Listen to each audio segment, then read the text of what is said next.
Something seems to be going around lately, some kind of upper respiratory cough, So and many my daughter's viruses. been A lot sick of with it for the past couple para-influenza of days. virus.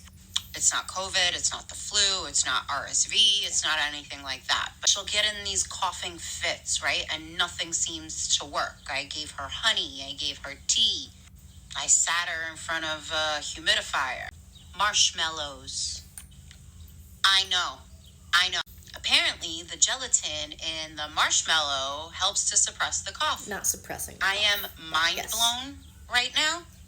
It's been a couple of hours and she hasn't coughed once. There are always viruses going around. The one that we're seeing a lot of right now is something called para-influenza virus. It's been around forever, causes fever, cough, runny nose, sore throat. In younger kids, they can get croup, older kids can get laryngitis, but you can get kind of a persistent cough that can last like 2 weeks or more. Coughing serves a purpose. You're moving mucus from the upper airway and the lungs up and out. So we don't usually want to suppress the cough, but we can help, especially if there's irritation in the back of the throat that's triggering that coughing.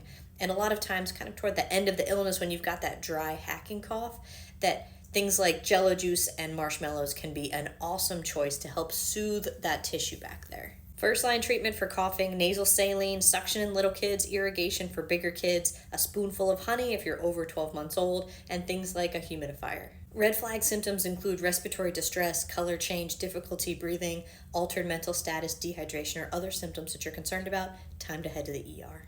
For bad sore throats or that persistent coughing, it is reasonable to try marshmallows or jello juice.